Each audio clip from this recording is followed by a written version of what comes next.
11 जुलाई एक ऐसी तारीख जिसे देश कभी भुला नहीं सकता। एक ऐसा दिन जब मुंबई की रफ्तार को आतंक की साजिश ने झकझोर कर रख दिया। साल 2006 11 जुलाई शाम का समय करीब 6:24। मुंबई की लोकल ट्रेनें, जिन्हें शहर की लाइफलाइन कहा जाता है, उन पर एक के बाद एक 7 सीरियल बम धमाके किए गए। महज 11 मिनट के भीतर पूरे मुंबई को दहला देने वाली इन घटनाओं में 189 लोगों की मौत हुई और 700 से ज्यादा लोग घायल हुए। ये हमले मुंबई के माटुंगा, माहिम, बांद्रा, खार रोड, जोगेश्वरी, बोरीवली और भयंदर जैसे स्टेशनों के पास हो रहे लोकल ट्रेनों के फर्स्ट क्लास कंपार्टमेंट में किए गए थे।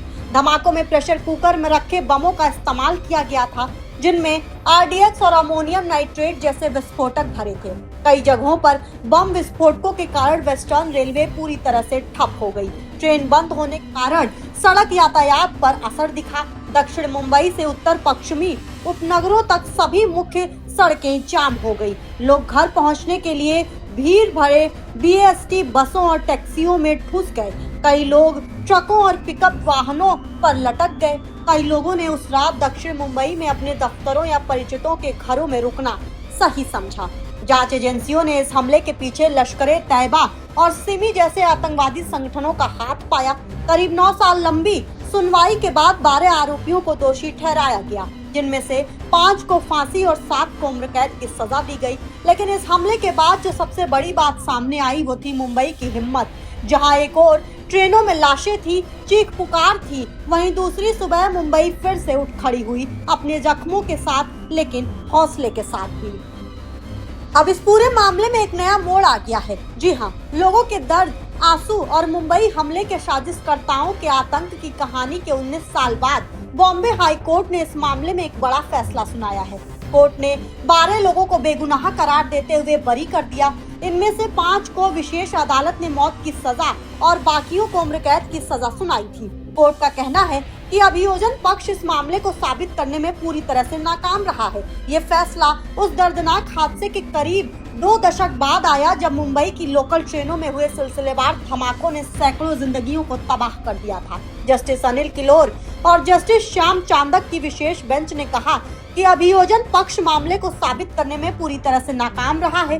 कोर्ट ने इस बात पर जोर दिया कि सबूतों और गवाहों के बयानों में कई खामियां थी, जो इस केस को कमजोर करती थी। कोर्ट ने अभियोजन पक्ष के लगभग सभी गवाहों के बयानों को अविश्वसनीय करार दिया। फैसले में कहा गया कि टैक्सी ड्राइवरों और ट्रेनों में मौजूद लोगों के लिए धमाकों के 100 दिन बाद आरोपियों को याद करना मुश्किल था। कोर्ट ने साफ कहा कि इतने लंबे समय बाद दी गई गवाही पर भरोसा नहीं किया जा सकता। इसके अलावा बम, बंदूकें, नक्शे जैसे सबूतों की बरामदगी को भी कोर्ट ने खारिज कर दिया। कोर्ट का कहना था कि अभियोजन पक्ष ये साबित नहीं कर पाया कि धमाकों में किस तरह के बम का इस्तेमाल हुआ था, इसलिए ये बरामद सबूत फैसले और मामले से जुड़े नहीं माने गए। बेंच ने कहा कि वो 5 दोषियों को दी गई मौत की सजा और बाकी 7 को दी गई आजीवन कारावास की सजा को बरकरार नहीं रखेगी। कोर्ट ने उन्हें बरी कर दिया। कोर्ट ने कहा कि अगर आरोपियों पर पहले से मुकदमे नहीं है तो उन्हें तुरंत जेल से रिहा कर दिया जाए। चलिए अब आपको बताते हैं कि दोषियों के वकीलों ने आखिर कोर्ट में क्या दलीलें पेश की।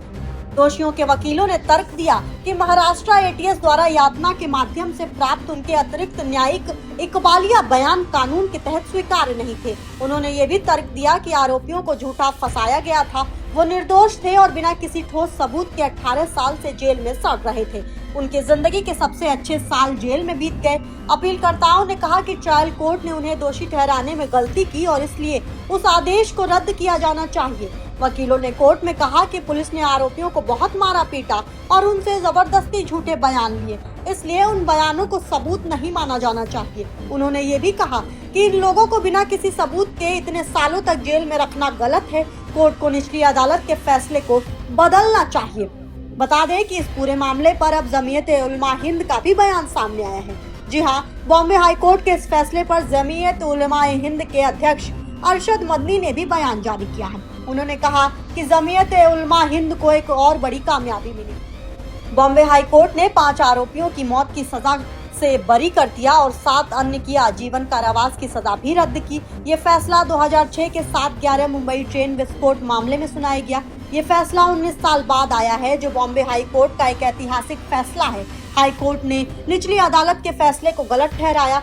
जमीयत उलमा महाराष्ट्र की लीगल सेल का सफल प्रयास सराहनीय है। ये सत्य और न्याय की जीत है। निर्दोष लोगों का जीवन बर्बाद करने वालों को जवाबदेह ठहराए बिना न्याय अधूरा है। सांप्रदायिक प्रशासन और पक्षपाती अधिकारियों के उत्पीड़न और जातियों के खिलाफ उम्मीद की एकमात्र किरण अदालतें हैं। ये दुर्भाग्यपूर्ण है कि जो जिम्मेदारियां सरकारों को निभानी चाहिए थी, वो अब न्यायपालिका निभा रही है। मैं उन वकीलों को बधाई देता हूं जिन्होंने आरोपियों के बचाव में दिन रात मेहनत की।